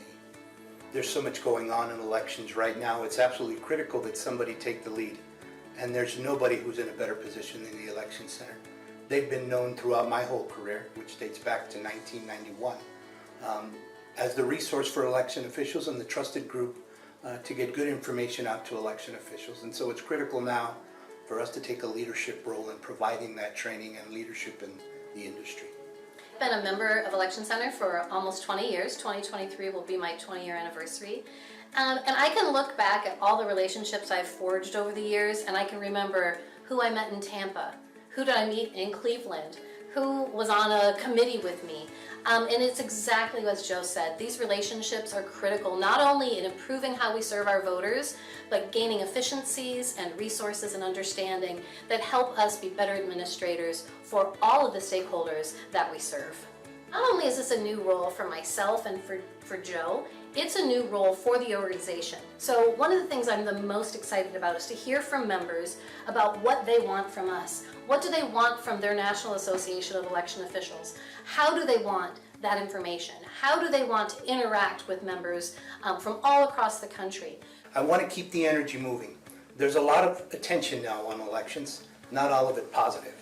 But that positive energy that's there with people who really want to get involved and provide assistance in whatever form really needs to be taken advantage of. And so now is the time. There's a lot of folks who are willing to provide resources. We want to make sure that we're taking advantage of that with this organization and using those resources to benefit as large a group in the election industry within the United States as possible.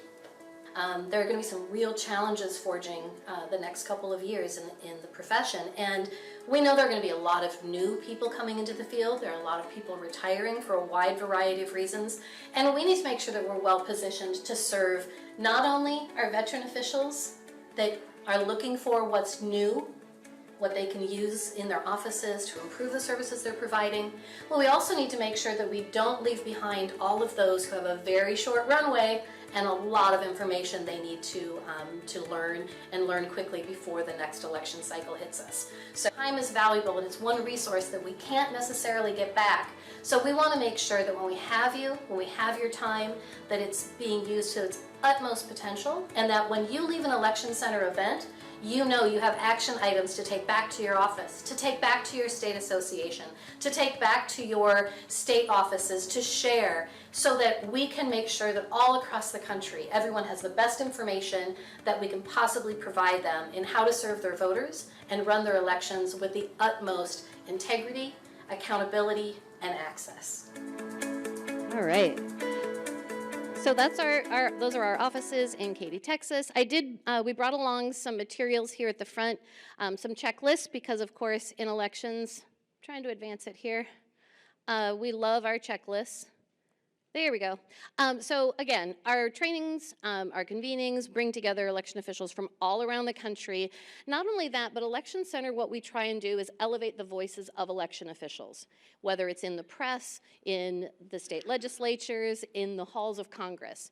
And it's all supported by our staff in Katy, Texas, and our board of directors. Our board of directors are comprised almost exclusively of election officials, past and present, and then some of our professors at Auburn University, which is where our CIRA program resides. Additionally, how many of you start your day with election line every morning? Okay. Of those of you who read election line, how many of you go really quickly first to Missouri to see what's in the news? Okay, some people start with the top and just read down, but those people are strange. So everyone looks at your own state. How many of you have never heard of election line before? This is going to rock your world. Every morning by 6 o'clock, Monday through Friday, there is on election line, and you can sign up for an email. It pulls together all the news about election administration from all across the country. Mindy Moretti is our editor-in-chief, and this is her dog, Maisie. She's been doing it for almost 20 years, and so you can go and see what's happening in local newsrooms, what's being reported in your local news, in news around the country, and it gives you an idea of kind of what's happening. And then on Thursdays is a weekly, and that weekly is a blog that'll highlight either a new report that's come out, or a new conference that's happening, or a webinar series. And then there's a legislative update, a litigation update, and also jobs, job postings. So if you need to hire somebody, we'll post it for free on Election Line for you. Or if you're one of the thousands of election officials just waiting for that job in Hawaii to open up, you'll be on it. Okay, so memberships in committee, we have members in almost every state. Some of the states have more than others for a couple of reasons, and I'll touch on that in a minute. Our members are comprised of large jurisdictions and small jurisdictions, and all across the gambit. So we have a legislative committee with liaisons to Hill staff, to partners across the board, as well as to NCSL, the National Conference of State Legislators, and others. We do not, in the same way your association tries to educate and inform legislation, we will do page and line edits on federal laws, as well as helping in state legislation whenever we can. We also have a security committee. So the Department of Homeland Security has the Government Coordinating Council, and we have members that sit on that council. We also have liaisons to the Department of Homeland Security task force with DOJ and the FBI. We have a postal committee. I heard that they were here yesterday. How'd that go? Good? Everyone laughs. I love that. So I've been a representative of the Election Center to the Postal Committee for over a decade. I've been going to the Mailers Technical Advisory Committee meetings, which are super boring. They're so boring. Can you imagine? Like 3 days of nothing but postal meetings? So boring. But every once in a while, there'll be a nugget that will tell us, oh, the Postal Service is going to do this, and it could impact ballots. It could impact your voter registration cards getting postmarked. It could impact different things. So it's really important that we have those relationships, and it's everywhere from, and you'll notice Adrienne Marshall, I know she was here yesterday in the bottom picture, everything from the Postmaster General on down. So that's part of the interaction that we have with Election Center. Our last committee is Program Development and Awards. Everyone loves awards. Don't you love awards? Right? Awards, the award ceremony is a way for our members to share their best practices with others. So we just had the closing of the awards period, just happened on Saturday. So in a month, we will have the award winners will be selected, and they will share their program at our August conference. And then next February, we'll have a workshop where people will be able to workshop through the different submissions. One of the things that I changed when I came on board at the organization is that I thought it was important for members to choose who goes on to the Hall of Fame, who is considered for a Lifetime Achievement Award. In the past, that was only done by the board of directors. And so we opened it up for nominations, and I will say I've received about a dozen or so, and those two will be awarded in August at the national conference. So we've also, this year, we're starting 2 new working groups. And the working groups are kind of a tentative committee to see whether or not the association wants to maintain it going forward. But we're going to do one for communications.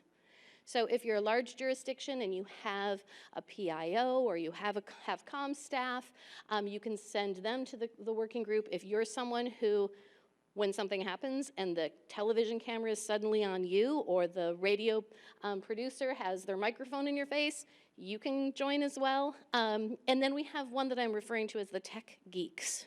So we have all the security stuff, but there are other innovations that are happening in your offices that you can send your staff to learn from other IT managers, other people who just have that interest, because not everyone has an IT manager. In some cases, though, you have maybe an intern or a part-time person who is really adept with different technology. So they're able to go as well. Okay, so our convenings. In January, we have the alphabet soup of elections. In Washington, D.C., every January, we have a convening. It's very much like this, where you have kind of the talking heads sharing what's happening at all the various federal agencies and different organizations. Then in February, we have a special workshop. And earlier today, we were hearing about some of the workshops in Houston, and this was in Pasadena. That's where we're going to have members presenting their best practices. And it's definitely changed from a situation like this, where everyone's sitting in classroom style, to round tables where you're interacting with each other and really trying to mix it up. and give you the time and the space to talk to each other. We also always have a tour of the local elections office. So in Pasadena, we went to Los Angeles County. We had some people say they came to that conference just because going to LA County's warehouse was like Disneyland for election geeks. They have more than 6 million registered voters in their county. They provide services in 13 languages. They have more registered voters than all but 7 states, right? So as an election official, I was in Maricopa County, and it was always reassuring to go to LA and just be like, oh my God, thank God we don't have that many voters. That's crazy, the things that they have to do. But you also are able to pick up little things that are scalable. So in April now, we'll have our state trainings and state association work. And I'm going to talk a little bit more about this in a couple more slides, and you'll recognize a few people. So you have a great infrastructure here in Missouri around your state associations. Not everybody has this. For some, it's very informal. They don't really have any structure. It's just like any given year, somebody says, oh, I'll be president, and it's very, very informal. So they don't have the same kind of infrastructure to help with legislation, to help move your priorities forward. So that's what we wanted to do, is provide a space for that, and that'll be every April. Our national conference is in Orlando. We have already had to expand the room block. How many times, Joe? Twice, I think, already? 3 times already, because it's going to be very, very popular. We will have plenary sessions, breakouts, workshops. We do our awards, our graduation ceremony, and we're going to show the movie No Time to Fail. Has anyone seen the movie yet from Rhode Island?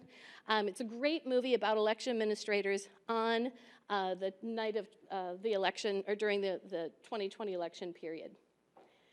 So trainings and certifications. We have, and that's when I asked if anyone was CIRA certified. That means that they're a certified election registration administrator. There are 12 classes that you take. You have 10 years to take the 12 classes.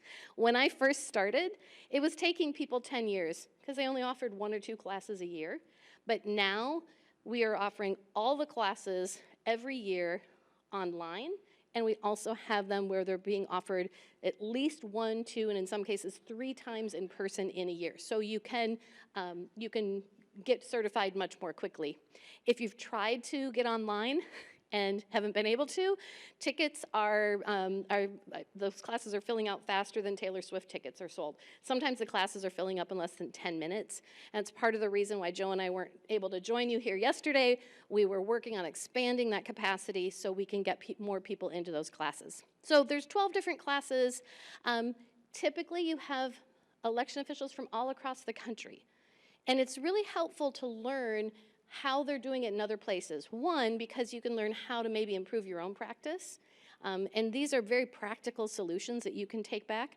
And in some cases, like I mentioned about Los Angeles, you're like, oh my God, I'm so glad we don't do it that way, right? So it has a little bit of both sides of that coin.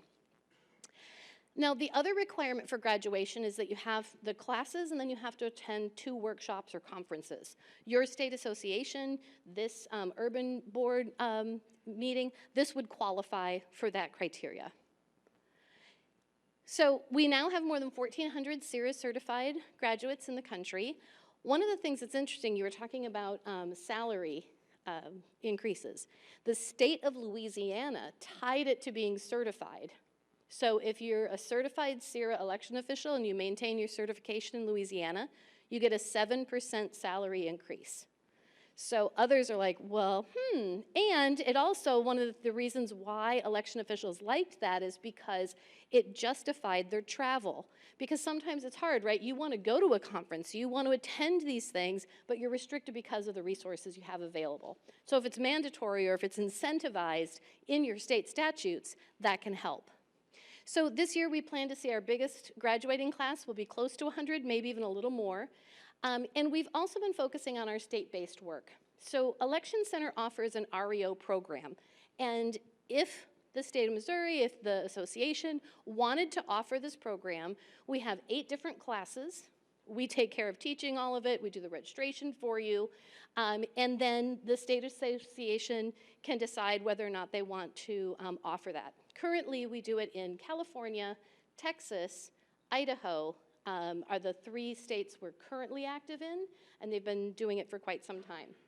Now, a few years ago, when I was in at Democracy Fund before coming to Election Center, I started bringing together state association leaders. And you'll see some representatives here in some of the pictures that I have, to talk about how important state associations are as a way for you to get together, to meet your colleagues around the state, and learn how to improve your association, how to improve services, how do you make some more money? How do you pay for an executive director? So when we first started, there were only 2 executive directors in the entire country, and that was in Colorado and Ohio. And now that's grown, I think we're up to 6 or 7. And so these are the sorts of things that we want to do, is to help build that infrastructure in how to serve not only yourselves and your association, but your voters. So at our most recent April conference, I wanted to share a couple of the slides to give you a feeling for kind of like what we talk about. This was a presentation from the Florida supervisors around their education program that they created. It's now been almost 20 years ago. So they have an incentive when you become certified in Florida. You get a $2,000 salary increase. They have a lot of classes that they offer to their members. So this is what an established program looks like. We also heard from Weber State University in Utah. Their program just started. This was the first year. It took them about 10 years to stand it up. They offer, these are some of the classes here. They offer 10 total classes. The titles are kind of fun. The Nerd Alert one, Data Analytics. I teach that class. I didn't give it that name, but I love the name. It's like, okay, I like that. But one of the things that's important about their program is that this profession, we focus a lot on the minutia of getting the job done, right? Which is why we have all these checklists up here. Color coding things, checklists, that's the mainstay of election administration. But we also have to recognize that in this moment, you need to take time to take a breath, to satisfy the other needs in your office, making sure that people feel supported, feel secure and safe in their day-to-day process. So last year, in your association meeting, it was really exciting and fun to see everybody coming in and having things being mixed up, right? So how many of you were at that conference and had the number on your badge and you had to go sit at that color-coded table or the number table? Those are the sorts of things that we were doing at those state association meetings, is to talk about facilitation, how we can engage membership. And Commissioner Hovland did kind of a different type of a format. These are the types of things that we talk about. Now in Virginia, they did what we call an unconference.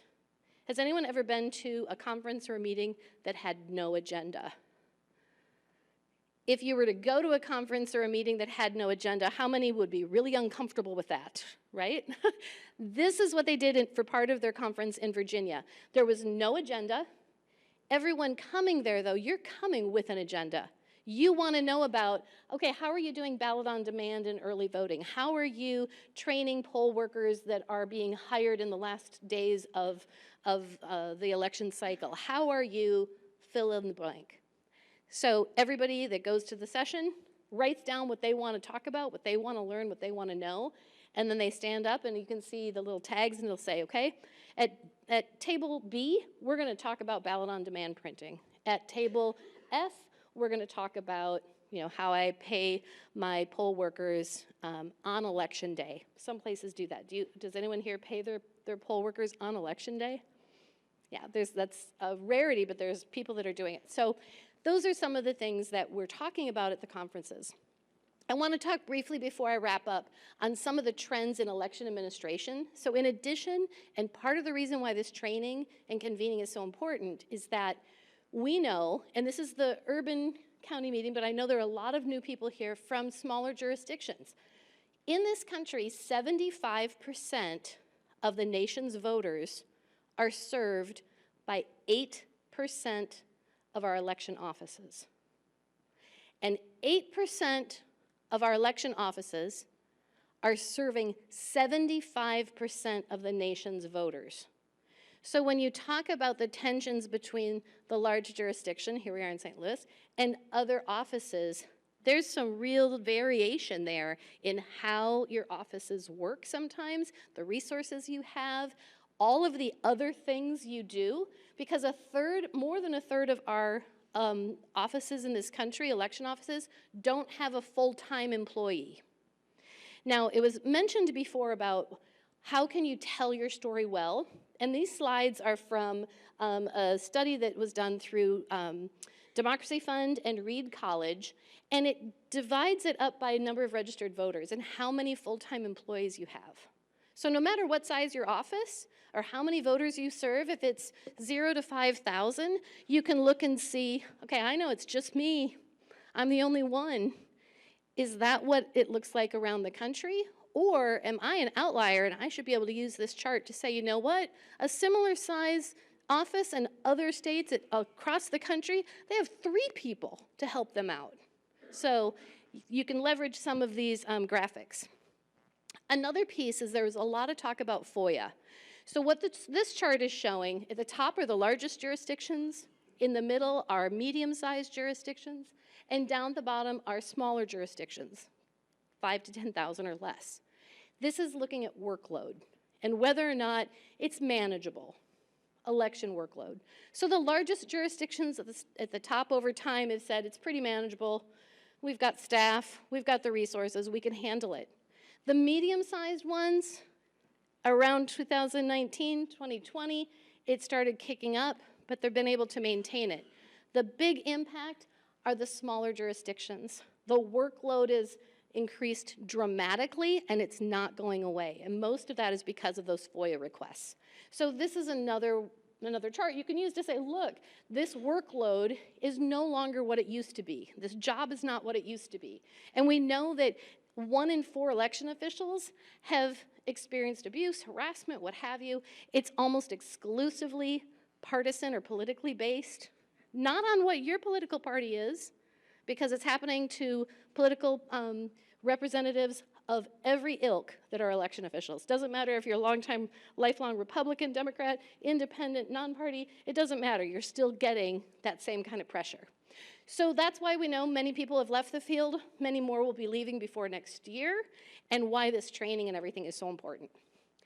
At one of our conferences, the one in Houston, we heard from North Carolina about the vacancies that they've seen in their state. And North Carolina is not really a swing state, it's not that close, but in some cases they've had turnover twice in the last 2 years of their election officials. But they have some solutions. So they're doing some communication channels, they're calling it a hub and a huddle. There's a variety of things that they're doing to make sure that everybody who is new stays on board and knows what's happening. We also heard from Canton Township in Michigan. Their association are doing mentorships. So it might be something you want to contemplate for all the new people coming on board, having veteran officials help them along, because it's a lot, right? It's a fire hose of information. Okay, so real quickly, some trends in voting. What we're looking at here at the top are voters who voted Tuesday, election day. On the lower left-hand side, vote by mail. Lower right-hand side, early voting. And this is 1996. I took the liberty of putting a star around where I think Missouri is. It's hard to tell because in 96, everybody was voting on Tuesday, election day. 2000, 2004, and you'll notice now there's this little snow globe at the top, because when voters are provided options in voting, this is 2008, when they have those options, they fall away from Tuesday, election day. So this is 2012, 2016, 2020. So you'll notice, I like to go back and forth. Here's 2016, and granted, y'all are just staying right there at the top of the tree, aren't you? That star at the top. While all the others are falling away, it's coming down. So there's 2020. What do you think happened in 2022 with all the conversation around voting by mail and all the pressures? We saw the trampoline effect, where it bounced back up in many places. But we also know that voters liked having those options. And so the states that allowed those voters to keep those options, that's what's happening. They're continuing to vote in those ways. So we've said for a long time, we want our elections to be fast, cheap, and accurate, but we know that you only get to pick two. And that's the focus for a lot of legislation sometimes, is they're ignoring the fact that if you want it to be fast and cheap, it's not going to be accurate. If you want it to be cheap and accurate, it's not going to be fast. So let's talk a little bit real quickly about some of the trends in election administration that's been put out by NCSL, the National Conference of State Legislatures. And they have a great presentation. I was talking with the chairwoman. I met her in New Orleans, and I stole this from their slide deck. So they have all the maps from all over the country for all these different trends. I just wanted to show this first one about the prohibition of private funding as an example, and then talk about just some of the high-level trends. So citizenship and voting is a big thing that has come back this year across the country. Voter ID and what constitutes proper voter ID, both for in-person voting as well as voting by mail. Fine-tuning absentee voting or voting by mail, when people can apply, if there can be a permanent list. These are some additional trends there. Whether or not you can use a ballot drop box, what constitutes a ballot drop box, does it have to be videotaped, what have you. Ballot tracking for vote by mail and absentee voting, whether or not it's required and mandatory, or how it gets done, who pays for it, whether or not there's a ballot cure process. So the reason I highlight this is that these are all things that are being talked about at national conferences where legislators are going. So they're hearing and talking to other legislators. These are the sorts of things they're reading about on election line. We know auditing is still going to be a continued focus moving forward. And then there's the election official laws. So we heard about protection of election officials, protection of poll workers, making sure that if there's harassment happening, that there are in fact channels to protect you. But we also know that there are pieces of legislation that have been passed that criminalize mistakes. So if you cut and paste something improperly in some states now, that can be considered a felony.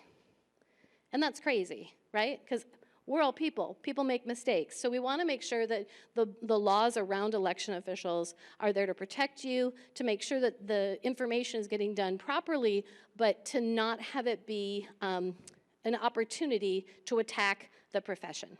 So in wrapping up real quickly, I wanted to provide you with just two quick resources. I mentioned election line. Dang it, I thought I corrected the slide. It's electionmail.org. How many of you, and I know I've gotten some from Missouri, how many of you have ever put anything into electionmail.org? Yay!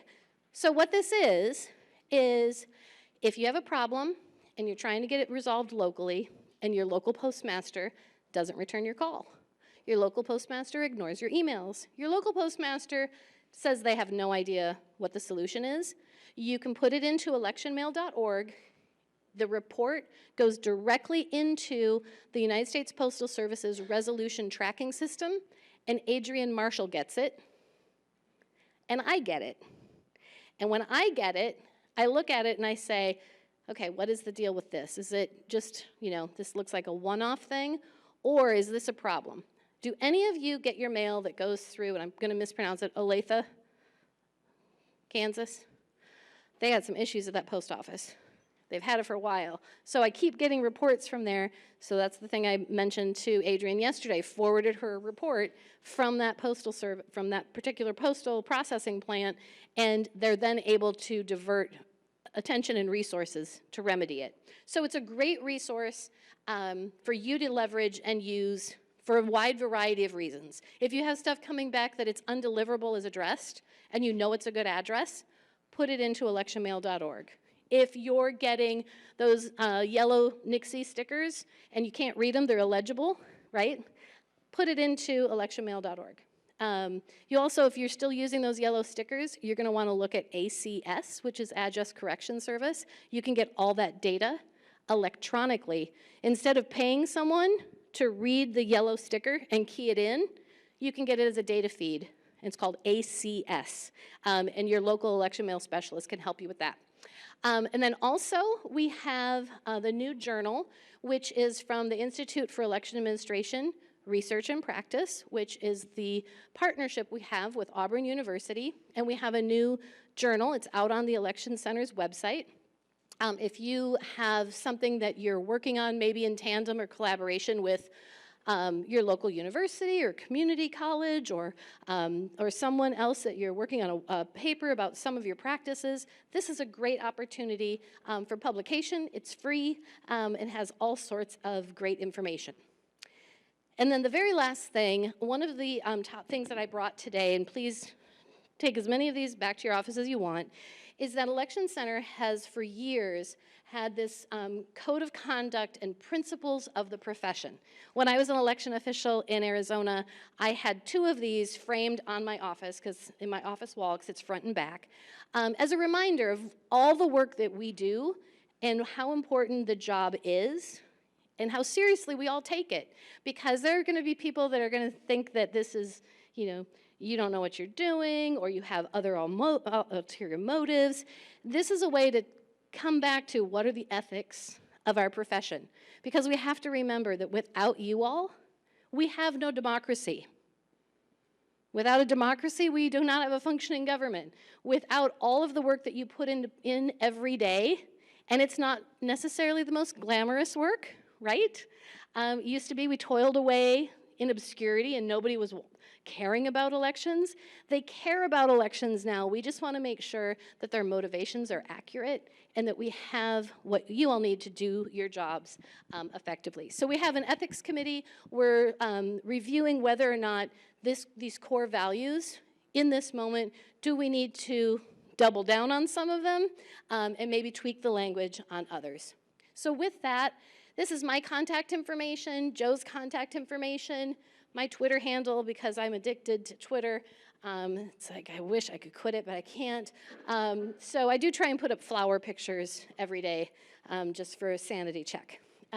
So with that, I know that I am the last speaker. You all have been here for a couple days. I appreciate you staying and letting me share with you kind of the new vision for Election Center. Because we really are hoping to be more responsive to members and reflective of what members want. So with that, any questions? Everyone's like, no questions. Nope, we want to go. We want to go. We're ready to leave. So thank you again. I hope we'll see some of you in August at our national conference, and safe travels. Thank you.